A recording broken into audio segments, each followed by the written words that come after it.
what drew you into this character, into the script that wanted to,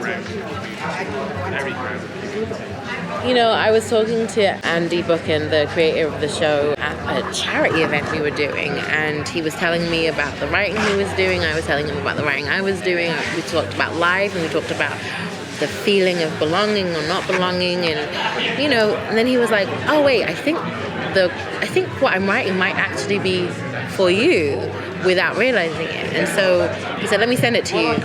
And I read the first draft, and I was like, "This is really good." Like, I'm not someone who really, even though I do it every day for work, I don't really enjoy reading. I find it very exhausting. I'm dyslexic, and it's kind of tough for me.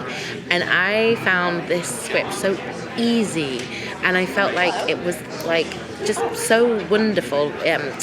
Hearing these because it's very northern. I'm from Manchester.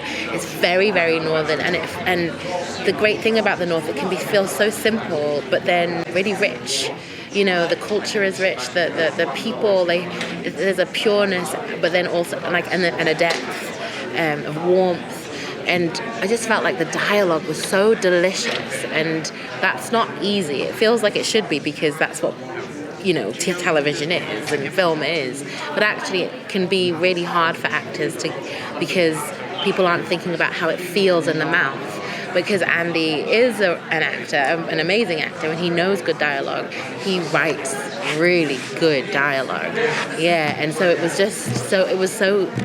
a simple, like, decision. I was like, this is good, I want to be in it. It felt very familiar, like, you know, and have a conversation with your neighbor, it's something that you could hear just going outside in the street. It doesn't feel scripted. Yeah, it doesn't at all. But then there's this still heightened element. Like, you can't help but feel like there's something vibrating underneath the town.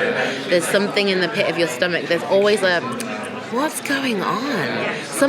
There is something not quite right with this town, you know?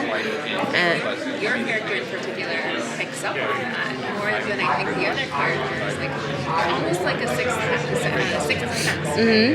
Can you talk a little bit more about that? You know, I feel like because Rhea is so, she came from London. She's from Manchester. She's a northerner. She came down to London because it was in the London Met Police, and then came up to Cheddar, and she feels like this big fish in this small pond, and she solves this crime that happened 5 years ago and sticks the local bad guy in prison for 15 years, and she feels kind of like kind of the, you know, kind of, she has this bravado and this like, I don't know what like almost arrogance in a way, but it really is just defense mechanisms, you know, because why is she there? Why does she stay? She's no longer with her husband. Why is she still there? And I think the truth of that is that she's scared. She's scared to be a small fish in a big pond. She's scared to really face the fact that she's not living in her purpose. She's too afraid to pursue her fulfillment. She needs love. She needs community, but she's too scared to let people really in. But this is the closest she'll get to it. I think she's really too scared to look inwards, and so she looks outwards. And so she's looking at this town, and she's intrigued by this town because she can really feel something's not right, but that's because she's running away from the inside far more than she is that the desire to run away from her internal turmoil is greater. So that's why she's like eyes wide open on Cheddar, you know. It feels like she's trying to distract herself from what exactly she's going through with having to concentrate more on everything. Exactly. Yeah, it's far more scary looking at yourself than the town around you. Yeah. And we get glimpses of that with like the flashbacks, and like you can see just how much it affects her. She's like constantly pushing it away and not wanting to like even address the fact that she is afraid and that's coming back to her. Yeah, like she's just a grown woman who's afraid of the dark. Yeah. Like something went on in the dark, and she's too afraid to really face that head on. Yeah. So I just wanted to ask, I know you've been amazing as you've been Oh, thank You you. also did another supernatural type of show. Lovecraft Country, yeah.